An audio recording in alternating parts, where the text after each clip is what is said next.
जय माता रानी फ्रेंड्स, कैसे हैं आप सब। आशा करती हूँ सभी बहुत अच्छे होंगे। मैं पूजा वेलकम करती हूँ आप सभी का आपके अपने यूट्यूब चैनल अंकित वास्तु ज्ञान में। फ्रेंड्स, आज मैं आपको इस वीडियो के माध्यम से दुर्गा सप्तशती पाठ का द्वितीय अध्याय का श्रवण करवाने जा रही हूँ। द्वितीय अध्याय को जरूर सुनिएगा, पूरा सुनिएगा, ताकि माँ अम्बे की कृपा सदैव आपके घर पे बनी रहे। नवरात्रों के दिनों में श्री दुर्गा सप्तशती का पाठ करना या फिर सुनना अत्यंत फलदायी माना जाता है। तो आगे का पाठ इस प्रकार है। ऋषि कहते हैं, पूर्व काल में देवताओं और असुरों में पूरे 100 वर्षों तक घोर संग्राम हुआ था। उसमें असुरों का स्वामी महिषासुर था और देवताओं के नायक इंद्र थे। उस युद्ध में देवताओं की सेना महाबली असुरों से परास्त हो गई। संपूर्ण देवताओं को जीतकर महिषासुर इंद्र बन बैठा। तब पराजित देवता प्रजापति ब्रह्मा जी को आगे करके उस स्थान पर पहुंच गए जहां भगवान शंकर और विष्णु जी विराजमान थे। देवताओं ने महिषासुर के पराक्रम तथा अपनी पराजय का यथावत वृतांत उन दोनों देवताओं को विस्तार पूर्वक कह सुनाया। वे बोले, हे भगवान महिषासुर, सूर्य, इंद्र, अग्नि, वायु, चंद्रमा, यम, वरुण और अन्य देवताओं के भी अधिकार छीनकर स्वयं ही सबका अधिपति बना बैठा है। उस दुरात्मा महिषासुर ने समस्त देवताओं को स्वर्ग से निकाल दिया है। अब वे मनुष्यों को भांति पृथ्वी पर विचरते रहते हैं। दैत्यों की यह सारी कथा करतूत सुनकर हम आप लोगों को सुनाया है।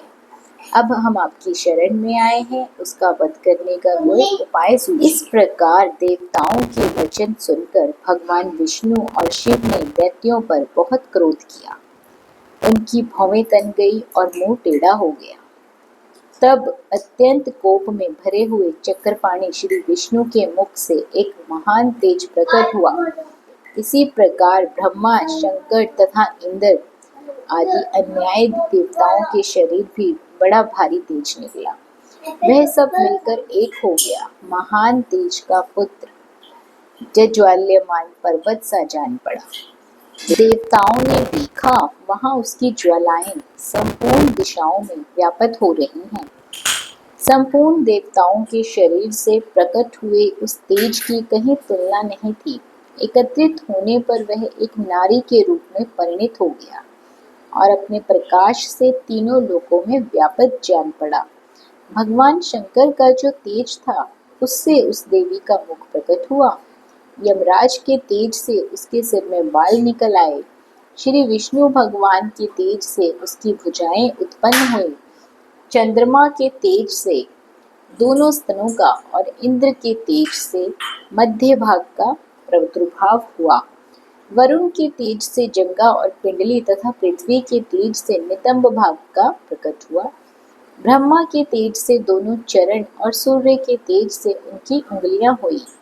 वसुओं के तेज से उंगलियों की हाथों की उंगलियां और कुबेर के तेज से नासिका प्रकट हुई। उस देवी के दांत प्रजापति के तेज से और तीनों नेत्र अग्नि के तेज से प्रकट हुए थे। उसकी भौहें संध्या के और कान वायु के तेज से उत्पन्न हुए थे। इसी प्रकार अन्याय देवताओं के तेज से भी उस कल्याणमयी देवी का आविर्भाव हुआ। तदंतर समस्त देवताओं ने तेज पुंज से प्रकट हुई देवी को देखकर महिषासुर के सताए हुए देवता बहुत प्रसन्न हुए। पिनाकधारी भगवान शंकर ने अपने शूल से एक शूल निकालकर उन्हें दिया। फिर भगवान विष्णु ने अपने चक्र से चक्र उत्पन्न करके भगवती को अर्पण किया। वरुण ने भी शंख भेंट किया। अग्नि ने उन्हें शक्ति दी। वायु ने धनुष तथा बाण से भरे हुए 2 तरकस प्रदान किए। सहस्त्र नेत्रों वाले देवराज इंद्र ने अपने वज्र से वज्र उत्पन्न करके उनको दिया। ऐरावत हाथी से उतारकर एक घंटा भी प्रदान किया। यमराज ने कालदंड से दंड, वरुण ने पाश, प्रजापति ने सफिटकाक्ष की माला और ब्रह्मा जी ने कमंडल भेंट किया। सूर्य ने देवी के समस्त रोमकूपों में अपनी किरणों का तेज भर दिया। काल ने उन्हें चमकती हुई ढाल और तलवार दी। क्षीर समुद्र ने उज्ज्वल हार तथा कभी जीर्ण न होने वाले 2 दिव्य वस्त्र भेंट किए। साथ ही उन्होंने दिव्य चूड़ामणि, 2 कुंडल, कड़े, उज्ज्वल अर्धचंद्र, सब बाहुओं के लिए केयूर, दोनों चरणों के लिए निर्मल नुपुर, गले की सुंदर हंसली और सभी उंगलियों में पहनने के लिए रत्नों की बनी हुई अंगूठियां भी दे दी। विश्वकर्मा ने उन्हें अत्यंत निर्मल फरसा भेंट किया। साथ ही अनेक प्रकार के अस्त्र और अभेद्य कवच दिए। इनके सिवा मस्तक और वक्षस्थल पर धारण करने के लिए कभी ना कुम्हालने वाली कमलों की माला दी। धनाध्यक्ष कुबेर ने मधुर से भरा हुआ पान पात्र दिया। इसी प्रकार अन्य देवताओं ने भी आभूषण और अस्त्र शस्त्र देकर देवी का सम्मान किया। तत्पश्चात उन्होंने बारंबार अट्टहास पूर्वक उच्च स्वर से गर्जना की। उनके भयंकर नाद से संपूर्ण आकाश गूंज उठा। देवी का वह अत्यंत उसके सामने लघु प्रत्यंत हुआ।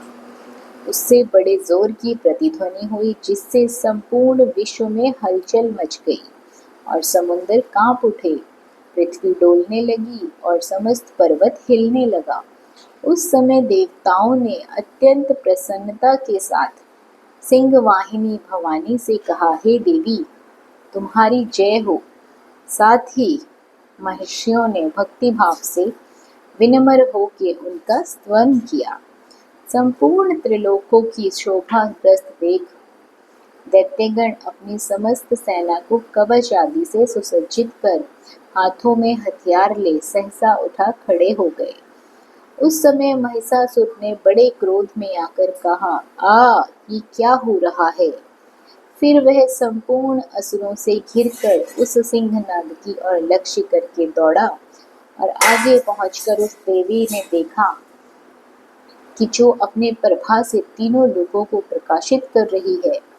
उनके चरणों के भार से पृथ्वी दबी जा रही थी, माथे के मुकुट से आकाश में रेखा सी खींच रही थी तथा वे अपने धनुष के टंगा से 7 पातालों को शुद्ध कर रही थी। देवी अपने हजारों भुजाओं से संपूर्ण दिशाओं को आच्छादित करके खड़ी थी। तदंतर उनके साथ दैत्यों का युद्ध छिड़ गया। नाना प्रकार के अस्त्र शस्त्रों के प्रहार से संपूर्ण दिशाएं उद्भाषित हो गईं। चिशुर नामक महक असुर महिषासुर का सेनानायक था। वह देवी के साथ युद्ध करने लगा। अत्यंत दैत्यों की चतुर्मुखी सेना तथा चमार भी लड़ने लगे। 60,000 रथियों के साथ आकर उद्रग नामक महादैत्य ने लोहा लिया। 1 करोड़ रथियों को साथ में लेकर महाहनु नामक दैत्य युद्ध करने लगा, जिसके रोएं तलवार के समान तीखे थे। वह असिलोमा नामक महादैत्य 5 करोड़ रथी सैनिकों सहित युद्ध में आ डटा। 60 लाख रथियों से घिरा हुआ बाशकाल नाम का दैत्य ने भी उस युद्धभूमि में लड़ने लगा। परिवारित नामक राक्षस युद्ध करने लगा। हाथी सवार घुड़सवारों के अनेकों दल तथा 1 करोड़ रथियों की सेना लेकर लड़ा। बिडाल नामक दैत्य 5 अरब रथियों से घिरकर लोहा लेने लगा। इनके साथ इनके अतिरिक्त हजारों महादैत्य रथ, हाथी और घोड़ों की सेना साथ लेकर वहीं देवी के साथ युद्ध करने लगे। स्वयं महिषासुर उस रणभूमि में कोटि कोटि सहस्त्र रथ, हाथी और घोड़ों की सेना में घिरा हुआ खड़ा। वे दैत्य देवी के साथ तोमर, भिंदीपाल, शक्ति, खड़ग, परशु और पटिश आदि अस्त्र शस्त्रों का प्रहार करते हुए युद्ध कर रहे थे। कुछ दैत्यों ने उन पर शक्ति का प्रहार किया, कुछ लोगों ने पाश फेंके तथा कुछ दूसरे दैत्यों ने खड़ग प्रहार करके देवी को मार डालने की कोशिश की। देवी ने भी क्रोध में भरकर खेल खेल में अपने अस्त्र शस्त्रों की वर्षा करके दैत्यों के समस्त अस्त्र शस्त्र काट डाले। उनके मुख पर परिश्रम या थकावट का रंच मात्र का चिन्ह नहीं था। देवता और ऋषि उनकी स्तुति करते थे और वे भगवती परमेश्वरी दैत्यों के शरीरों पर अस्त्र शस्त्र की वर्षा करती रही। देवी का वाहन सिंह भी क्रोध में भरकर गर्दन के बालों को हिलाता हुआ असुरों की सेना में इस प्रकार विचरने लगा मानो वनों में दावानल फैल रहा हो। रणभूमि में दैत्यों के साथ युद्ध करती हुई अंबिका देवी ने जितने निश्वास छोड़े, सभी तत्काल सैकड़ों हजारों गणों के रूप में प्रकट हुए और परशु, भिंडी, गढ़पाल, खड्ग तथा पटिश आदि अस्त्रों द्वारा असुरों का सामना करने लगे। देवी की शक्ति से बढ़े हुए वे गण असुरों का नाश करते हुए नगाड़ा और शंख आदि बजाने लगे। उस संग्राम महोत्सव में कितने ही गण मृदंग बजा रहे थे। तदंतर देवी ने त्रिशूल से, गदा से, शक्ति की वर्षा से और खड्ग आदि से सैकड़ों महादैत्यों का संहार कर डाला। कितनों को घंटे के भयंकर नाद से मूर्छित करके गिरा दिया। बहुत देर तक दैत्यों को पाश में बांधकर धरती पर घसीटा। कितने ही दैत्य उनकी तीखी तलवार की मार से दो टुकड़े हुए गए।